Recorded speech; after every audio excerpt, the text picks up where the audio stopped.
Teori sibernetik beranggapan bahwa tidak ada satupun teori yang ideal untuk segala situasi.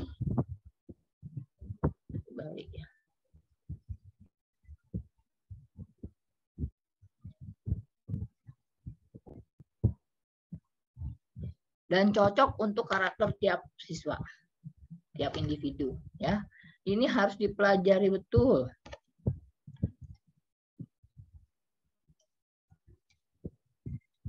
Mengapa seperti itu? Karena tiap orang itu punya karakteristik yang berbeda-beda. Berdasarkan pengalaman yang dia pernah alami, berdasarkan proses pembelajaran sebelumnya. Ya, akan berbeda ketika Anda lulusan D3 melanjutkan ke S1. Pernah di D3 belajar cara menyuntik. Nah, di S1 dipelajari lagi. Buat Anda itu lebih mudah karena itu proses pengulangan.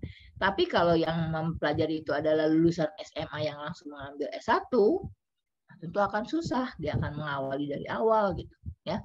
Nah, teori inilah yang disebut sibernetik, yaitu dia harus berusaha untuk melihat dari karakter individu, ya.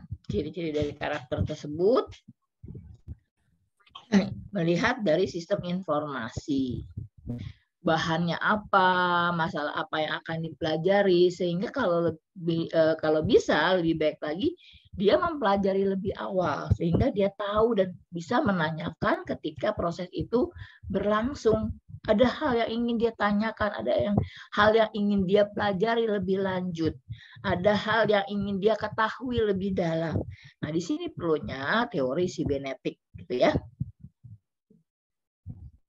Sehingga proses belajar tentu sesuai dengan materi yang akan disampaikan. Kayak sekarang kita memberi Anda tentang proses belajar. Tadi harusnya Anda buka dulu tuh, searching dulu. Apa sih proses belajar? Benar nggak sih seperti itu? Bagaimana dan sebagainya?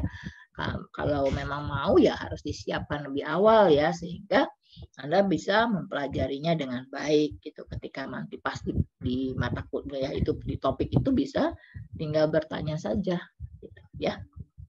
Oke. Ketika kita belajar, tentu banyak faktor-faktor yang mempengaruhi di dalam proses belajar itu sendiri. Tidak mulus, dan ini perlu dukungan, ya. Faktor eksternal atau faktor yang berasal dari luar, itu ada yang namanya faktor non-sosial. Di sini yang kita lihat adalah faktor fisik yang ada di lingkungan belajar itu sendiri. Apa saja lingkungan belajar, faktor fisik tersebut? Bisa berupa peralatan sekolah, bisa sarana belajar, bisa kondisi geografi sekolah, bisa juga rumah Anda, gitu ya. Yang semuanya tentang lingkungan belajar. Karena belajar bisa di mana saja dan kapan saja. Itu yang harus nanti dipikirkan, ya. Kemudian dari faktor eksternal lainnya adalah faktor sosial. Nah, di faktor sosial inilah, faktor ini di luar individu. Jadi ini tentu saja berkaitan dengan orang lain gitu ya.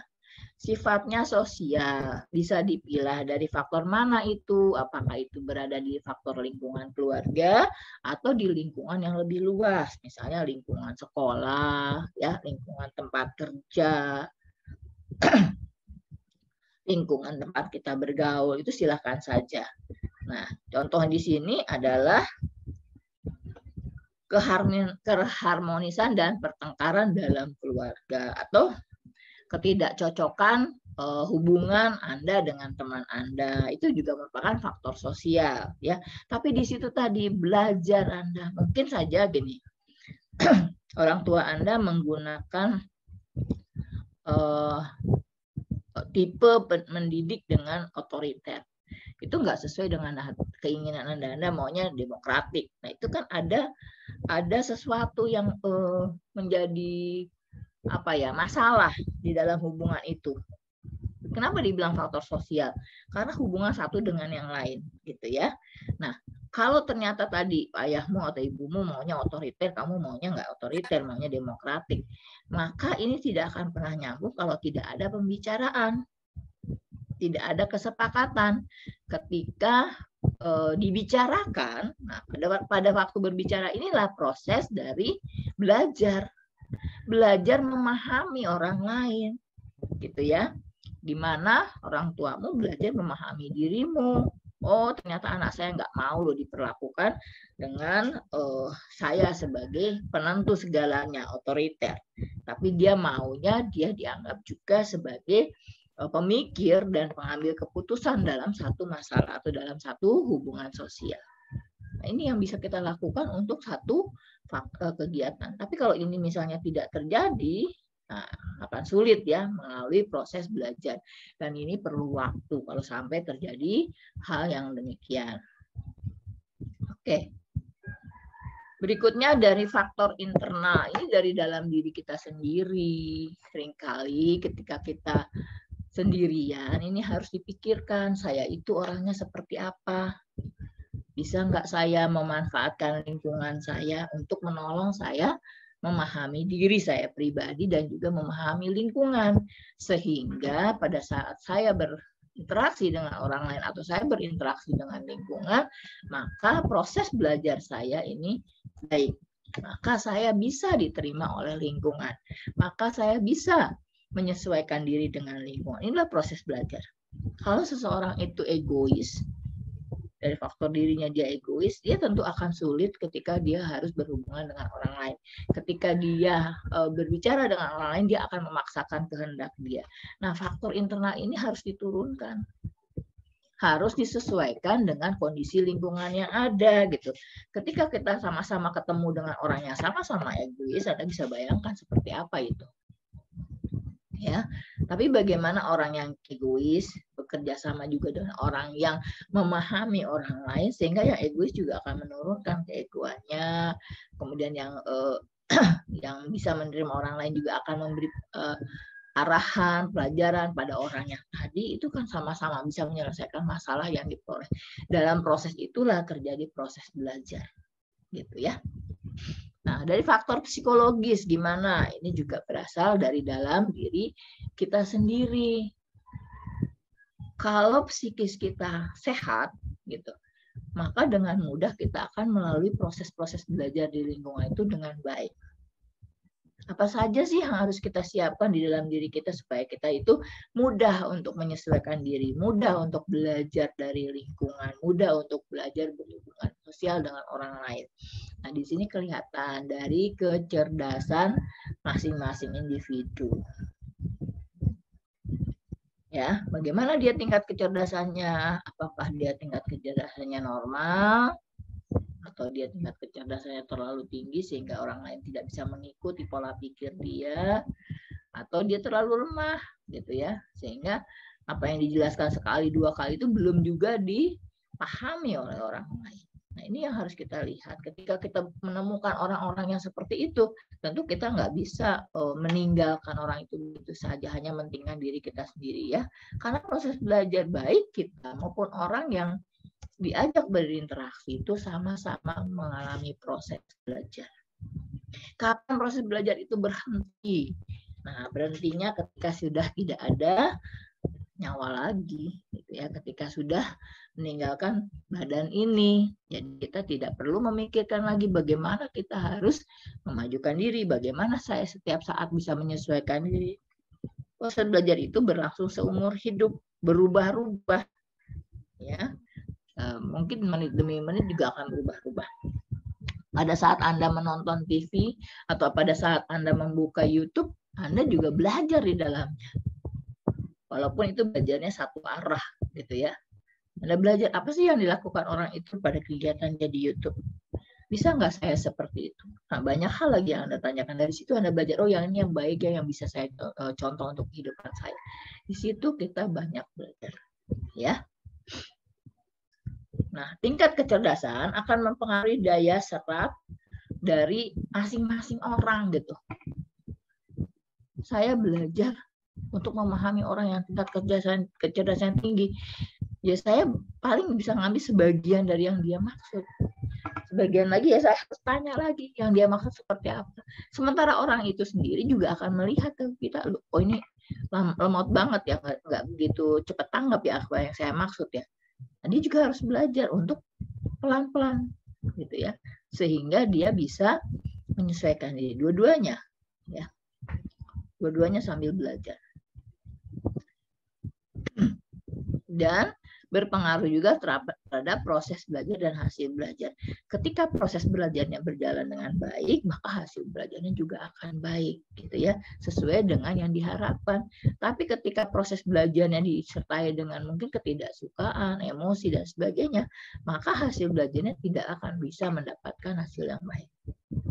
Selain dari kecerdasan, dituntut juga adanya motivasi, minat, bakat, sikap, dan kepribadian serta kematangan dari individu yang diajak belajar, berkomunikasi. Kalau motivasinya buruk, kita tahu hasil belajarnya juga akan buruk. Kalau minatnya tidak serius, kita tahu hasil belajarnya seperti apa nantinya. Kalau dia tidak berbakat, kita tahu. Karena semuanya ini faktor psikologis yang ada di dalam diri individu itu sangat mempengaruhi ketika suatu proses belajar berlangsung. Sehingga ketahuan hasil belajarnya seperti apa. Contoh, ini sekarang ibu pakai daring, ada 100 sekian mahasiswa. Ibu nggak tahu nih, wajahnya kan nggak kelihatan satu-satu ya. Kemudian apa yang dilakukan, ada yang dipikirkan juga nggak tahu ibu seperti apa. Kalau dia seperti contohnya sekarang mau pakai 2 device Bu, itu kan pecah tuh perhatiannya. Nanti hasil belajarnya juga harus baik. Bagaimana caranya? Tentu dia harus belajar lagi, mengulang materi apa sih yang tadi disampaikan. Ya, karena pecah perhatian pun juga akan membawa pengaruh pada proses belajar. Gak bisa konsen, tentu hasil belajarnya akan kelihatan nanti di UTS atau UAS-nya. Ini waktu saya mengajar nggak ada respon, masing-masing sibuk dengan diri sendiri. Tentu hasil belajarnya juga akan berbeda, gitu ya. Oke, kita lihat dulu sekarang jenis-jenis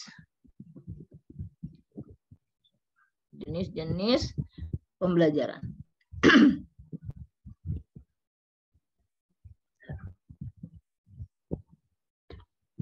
Ada pendidikan formal.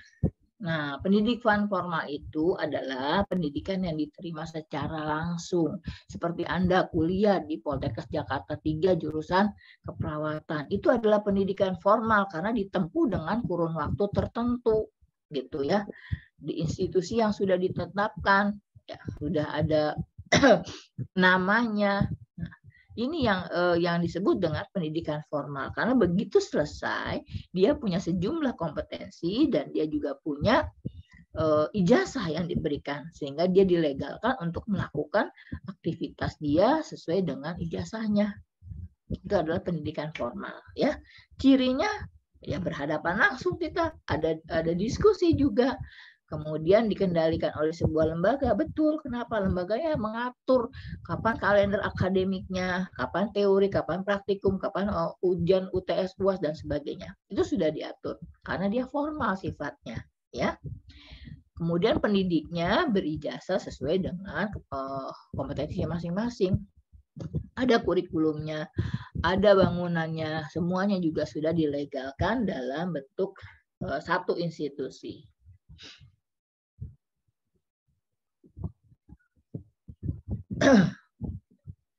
Pembelajaran informal atau tidak formal merupakan mau informal atau tidak formal merupakan perlakuan belajar yang terlaksana secara tidak langsung dan tanpa disadari. Contohnya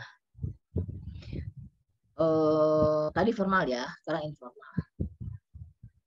Pengetahuan kita cari sendiri, kita belajar tapi tidak berada dalam satu aturan, gitu ya. Seperti tadi kan dibatasi, ada pendidiknya dan ada gedungnya, ada semuanya. Itu juga proses belajar yang informal, ya.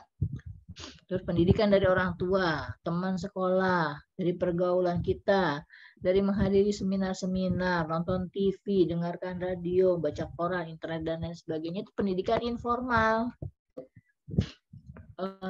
Kalau misalnya ikut seminar dapat juga sertifikat, iya dapat sertifikat, tapi kan tidak secara khusus dia dilakukan dalam bentuk formal. Tapi apakah ini akan mempengaruhi orang itu untuk belajar? Iya belajar, karena dia mendengarkan, dia menambah pengetahuan, mungkin merubah sikap perilakunya, maka itu dimasukkan ke dalam proses belajar. Nah, ciri-ciri pembelajaran informal dilakukan seumur hidup. Terserah Anda mau lakukan untuk mendengarkan apa, mengerjakan apa, silakan saja. Tapi pasti seumur hidup Anda masing-masing yang akan mencari tambahan pengetahuan untuk selalu belajar. Dan materinya nggak perlu disiapkan. Kalau di formal tadi ada kurikulumnya ya. Nah, ini nggak perlu disiapkan. Anda maunya apa? Mempelajari sendiri. Oh, cara membuat kue ini, cara membuat cara membuat kue itu. Nah, itu terserah. Atau kita cara memasak apa, cara menanam apa. Itu kan kita mencari sendiri, menambah sendiri pengetahuan kita. Tidak terikat oleh institusi.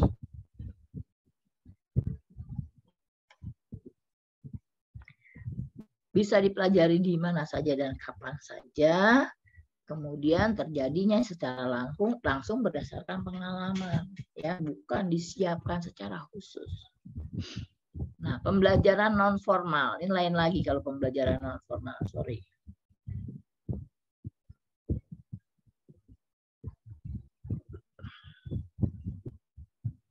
Oke. Pembelajaran yang dimaksud dengan pembelajaran formal adalah pendidikan di luar jalur pendidikan, di luar pendidikan formal yang dapat dilaksanakan secara terstruktur dan berjenjang, ya. Jadi dia benar-benar di luar pendidikan yang diatur gitu. Pendidikan informal diselenggarakan bagi masyarakat yang memerlukan layanan pendidikan yang berfungsi sebagai pengganti, penambah atau pelengkap pendidikan formal dalam rangka mendukung pendidikan sepanjang hayat. Ini bisa didapat di mana? Di masyarakat. Ya, Anda bisa cari nanti ada dibuka pendidikan-pendidikan itu yang non formal, nggak formal, tapi itu disiapkan oleh tempat institusi tertentu, ya. Bagaimana kita bisa mengikuti pendidikan kecakapan hidup. Karena di situ nanti ada untuk hidup itu seperti apa, mungkin beretika seperti apa, ya. Kemudian Anda juga misalnya mau tahu tentang usia dini, ada pendidikan usia dini, ada pendidikan kepemudaan, ada pendidikan keaksaraan tentang huruf-huruf, ya. Ada pendidikan keterampilan. Ini yang bisa kita pelajari yang non formal. Kemudian kita bisa lihat aspek psikologi yang terlibat belajar. Ketika kita belajar, kita melibatkan diri kita secara mental, secara psikologi. Ya. Yang pertama aspeknya adalah persepsi. Bagaimana kita bisa mempersepsikan sesuatu setelah ada proses stimulus, kemudian kita mempersepsikan atau mengambil satu gambaran apa yang bisa kita terapkan untuk bisa kita respon. Nah, itu persepsi. Ketika kita salah melihat satu stimulus atau kita salah menilai satu stimulus, maka kita juga akan salah mempersepsikan sesuatu. Kemudian kita juga berespon salah, gitu ya. Contohnya ada laki-laki perempuan dengan perempuan misalnya perjanjian mau ketemuan, dari jauh dia sudah lihat sahabatnya ada di depan dia, dari jauh sudah dadah-dadah, tapi di tengah-tengah antara mereka ada juga satu orang, misalnya laki-laki di situ, merasa dia yang didadahi, itu kan salah persepsi. Padahal yang perempuan dengan perempuan berjauhan jaraknya sudah memberi kode, sudah memberi salam lewat dadah, gitu ya. Nah, ini juga salah. Seolah-olah perempuan tadi memberi salam pada laki-laki. Nah, seperti itu. Ya, kalau kita ada lihat perempuan ini kok dadain saya ya, gitu ya. Berarti dia mau ngajak saya bicara nih, mau ngajak saya ngobrol. Tapi setelah lewat dari dia, ternyata di belakangnya temennya sama-sama perempuan juga. Artinya dia salah memperkirakan, salah mempersepsikan. Nah, respon dia mungkin agak malu-malu ya. Ketika berhadapan lebih dekat, makin dekat, mungkin dia malu gitu. Kok aku nggak kenal ya orang itu gitu. Itu seperti itu. Jadi jangan kita salah merespon karena kita salah mendapatkan stimulusnya. Kita mengartikan stimulusnya salah gitu. Jadi tentu saja respon kita juga akan salah. Aspek yang berikutnya adalah perhatian.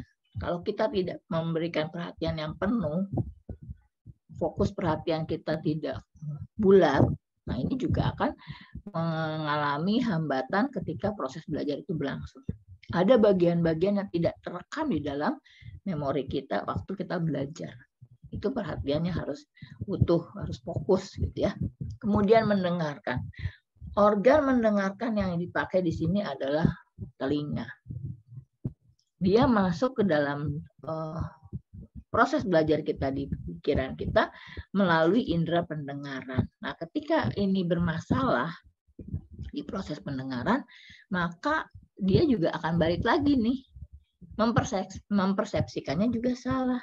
Karena yang didengar tidak sepenuhnya dia pahami. Kemudian dia juga akan berespon tidak sama seperti apa yang diminta oleh si pemberi stimulus. Jadi memang buat kita yang sedang belajar, proses belajar ini perlu diperhatikan betul. Mendengarkan buat kita, mahasiswa keperawatan, lebih baik ketimbang kita banyak bicara. Ya, karena apa? Karena kita mendengarkan keluhan pasien nantinya. Nah, di situ kita proses belajar apa sih yang jadi masalah buat pasien. Ketika kita hanya memikirkan atau kita hanya ngomong saja menjelaskan sesuatu pada pasien tanpa memberi kesempatan dia untuk membicarakannya dan kita mendengarkan apa keluhannya, kita tidak pernah tahu tentang pasien kita. Ya, jadi memang proses mendengarkan itu lebih baik. Dengar dulu, baru nanti kita pikirkan, kemudian kita persepsikan, kita simpulkan, dan baru kita lakukan respon yang positif. Kemudian proses mengingat. Ingat, proses mengingat ini di usia lansia di atas 60 tahun itu sudah menurun proses mengingatnya, sama seperti fungsi-fungsi tubuh yang lainnya. Oleh karena itu kita harus tetap bisa memberikan hal yang baik pada lansia khususnya ya. Kalau mau bicara sama lansia tentunya dengan pelan-pelan. Karena apa? Karena dia juga sambil mengalami proses mengingat apa sih yang tadi dibicarakan oleh perawat saya, gitu ya. Dia belajar juga memahami apa yang disampaikan, mengingat apa yang disampaikan. Ya. Karena tidak semua orang memori ingatnya itu bisa banyak, bisa tetap ada gitu. Bisa saja hilang memori-memori itu pada saat dia memasukkan simbol-simbol atau kode-kode belajar, kode-kode mengingat, ya. Ada yang hilang sehingga tidak semuanya bisa utuh untuk dia ingat kembali. Nah, selanjutnya kecerdasan. Ini sangat tergantung pada individu masing-masing. Buat mereka yang IQ-nya tinggi, dari mulai normal sampai superior, sampai jenius, itu mungkin dengan mudah akan bisa melalui semua proses belajar. Mungkin dia tidak perlu orang lain yang menuntun dia untuk proses belajar. Karena dirinya sendiri sudah bisa belajar otodidak. Bagaimana dia belajar sendiri, memahami sendiri. Ya.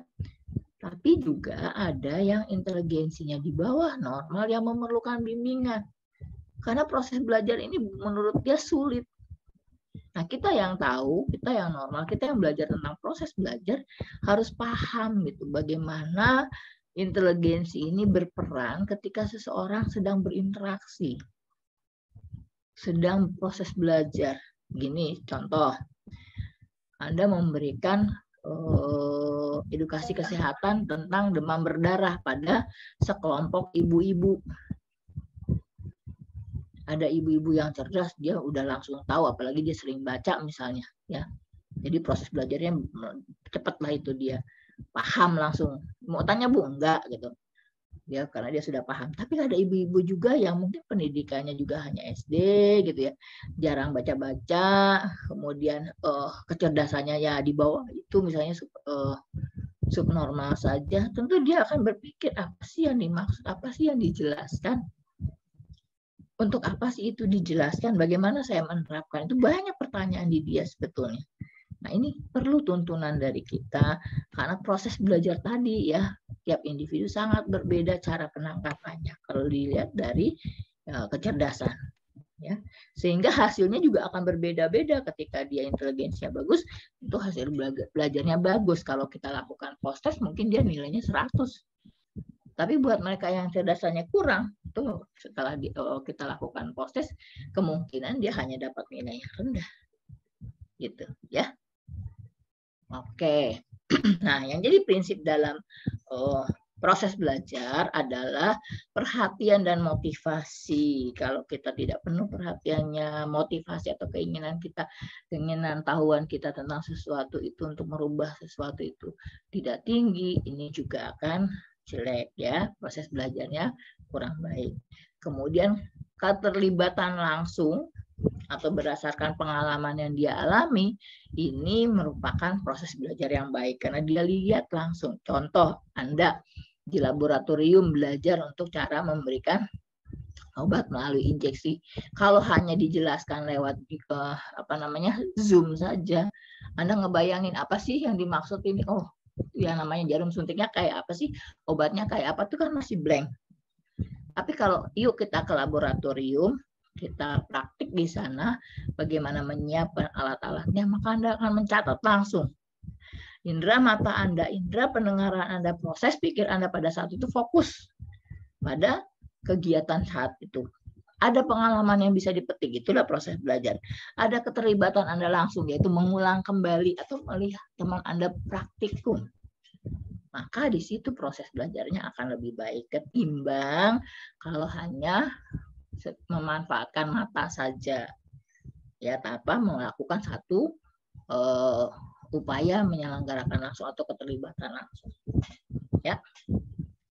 Tantangan, kenapa tantangan bisa masuk? Kalau tantangan itu apa yang menarik tentunya ya, kalau dia semakin ditantang, apalagi kalau diiming-iming dengan satu reward yang bagus, tentunya akan besar keinginan dia untuk belajar. Saya sering begini nih waktu anak-anak saya SD. Kalau nilai matematik, kalau nilai raportmu ada angka 8, ada angka 9, nanti dihargai. Angka 8 dihargai sekian rupiah. Angka 9 dihargai sekian rupiah. Nah, pada waktu menerima raport, dia tinggal hitung angka 8-nya ada berapa. Misalnya 5 kali sekian. Itu merupakan tantangan dia belajar. Artinya sudah ada keinginan belajar yang memang akan mendapatkan reward ya. Karena di situ dia semakin terpacu untuk mau belajar ya. Karena tantangan itu sendiri harusnya merubah perilaku dia walaupun tanpa reward. Harusnya seperti itu ya. Nah, tadi perbedaan individu sudah kita akan lihat. Perbedaan individu tadi ada yang mudah memahami, ada yang kurang memahami, ada yang memang sama sekali nggak bisa paham-paham juga. Itu tentu berbeda-beda dan kita harus menghargai itu. Kita harus tahu karakter dari masing-masing individu. Selanjutnya keaktifan dari masing-masing individu juga. Bagi mereka yang aktif untuk mengetahui, untuk belajar, itu tentu membawa hal yang positif buat dirinya, bukan buat orang lain. Tapi kalau yang cuek aja, nggak aktif, dengerin ikut aliran air mengalir, ya tentu aja cara belajarnya juga tidak akan baik. Terus pengulangan. Apa yang dipelajari untuk bisa bertahan di dalam memori kita dalam jangka waktu yang lama, tadi dipelajari kembali, diulang lagi. Ini yang sering kali lupa. Mahasiswa kalau udah saking capeknya nih kuliah sampai jam 4, terus aja habis ini tutup bukunya, udah nggak dibaca-baca lagi. Nah, itu juga yang nggak bisa ya. Yang terakhir ada yang ke-7 ya, feedback dan reward. Ini bagaimana memberikan umpan balik kepada si pelajar, orang yang belajar, dan memberikan hadiah atau reward atau pujian buat dia mempertahankan hasil belajarnya dengan baik. Dan yang satu lagi adalah transfer dari ilmunya, bagaimana ilmunya itu bisa diberikan lagi kepada orang lain. Itu dari proses belajar. Saya belajar tentang teori belajar saya sampaikan lagi kepada, itu dalam proses transfer, dan juga menjadi pengingat atau retensi buat kita menguatkan di diri kita sendiri. Oke, itu ya yang Ibu bisa sampaikan untuk proses belajar.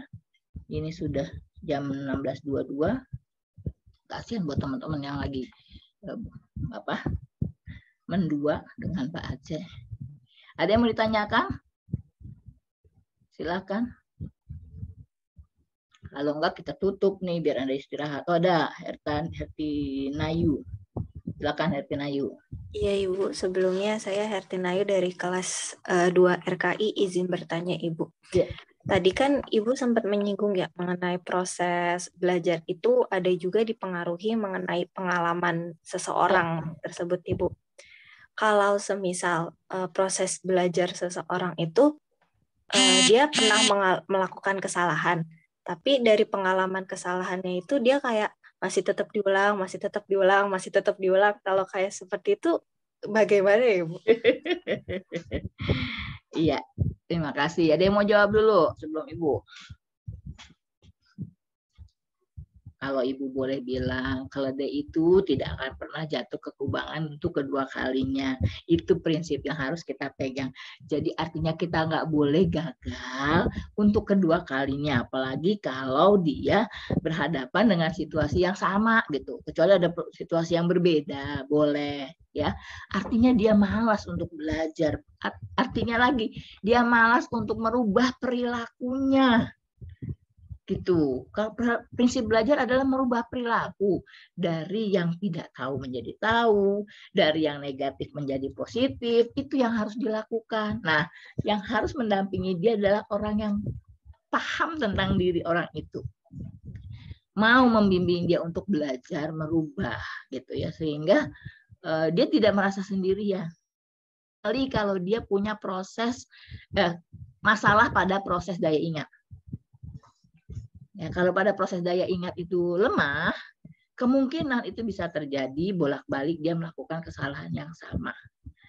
Ya, atau dia punya hambatan di kepalanya, ada tumor otak. Itu juga masalah, ya. Coba dicek dulu di MRI, atau dia mengalami kemunduran, pengecilan pada otaknya, Alzheimer juga bisa. Itu juga akan melakukan kesalahan yang berulang-ulang. Tapi kalau dia normal semuanya, nah perlu dipertanyakan lagi secara fisik tadi yang Ibu sebutkan, tapi secara psikologis ada masalah apa sih di dalam diri orang itu sampai dia melakukan hal itu berulang-ulang? Bukan tidak bisa. Proses belajar itu kan dia paham dulu belajar ya. Nggak bisa perilaku itu dirubah dengan tiba-tiba. Pertama dikasih penjelasan, dia dengar, dia terima. Nggak tiba-tiba berubah, ya. Terus dia mulai pakai trial and error. Dia mencoba, gagal boleh sekali dua kali. Setelah itu baru dia fresh atau pembekuan di dalam diri dia. Dibekukan, oh ya ini berarti yang saya ambil adalah ini yang positif buat diri saya. Nah selanjutnya membudaya di dalam diri dia, disitulah mulai proses berubah, gitu, ya. Nah, lihat dulu nih dari aspek fisik sama psikologisnya ada masalah nggak? Kalau salah-salah seperti itu terus. Gitu ya. Oke. Yang lain. Yuk. Stop deh. Yang lain gimana? 4 menit lagi ya, Ibu akhiri. Karena Ibu jam 7:30 ngoceh lagi nih. Aduh, dari pagi nggak berhenti. Adakah yang lainnya? Ini masih ada temannya yang belum masuk nih. Nanti tolong ya, siapa yang nggak hadir. Harusnya 100 berapa tadi? 20. 3 ya sama Ibu. Jadi dicek ya, siapa yang nggak hadir. Si Pen tolong. Ya, ada lagi? Kalau nggak ada biar Ibu akhiri karena RKI masih harus lanjut dengan Pak Aceh. Sudah di SS belum? SS dulu deh. Raise hand untuk yang tiap kelas. Iya, Ibu izin untuk kelas